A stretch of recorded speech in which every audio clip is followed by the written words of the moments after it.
Bonjour à tous, une recette de crêpes salées pour bien commencer la journée. Vous l'avez compris, on reste dans le thème IGBA.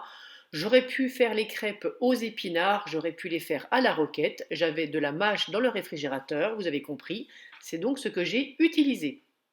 Il vous faudra donc 40 g de verdure, là donc de la mâche.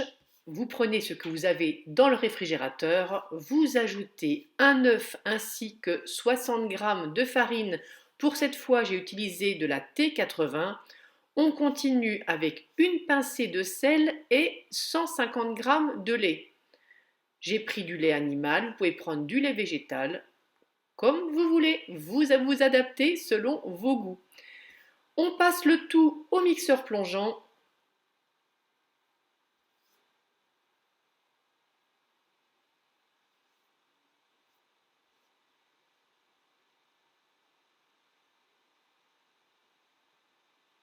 Au bout d'à peu près une bonne minute, voilà la texture et la couleur que vous allez obtenir. Vous prenez votre crêpière. La première crêpe, j'ai mis légèrement de l'huile sur un chiffon dans le fond de la crêpière. Et c'est parti pour la cuisson. Cuisson à l'unilatérale si vous voulez conserver la jolie couleur.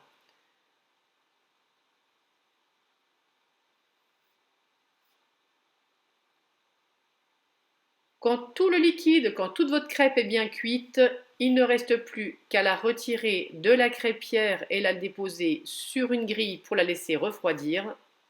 Avec cette quantité, j'ai fait 3 crêpes parce que vraiment j'ai une très grande crêpière. Si vous avez une crêpière standard, vous pourrez facilement en faire 4. Je conserve le joli côté vert pour l'extérieur. Pour la garniture, j'ai pris du skyr tout simplement dans lequel j'ai mis non pas du persil, excusez-moi, de la ciboulette, du citron, du sel et du poivre.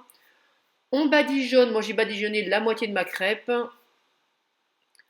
Pour rester raccord, j'ai mis de la mâche dans ma crêpe. Je suis venue déposer une tranche de saumon fumé que j'ai déchiré en morceaux.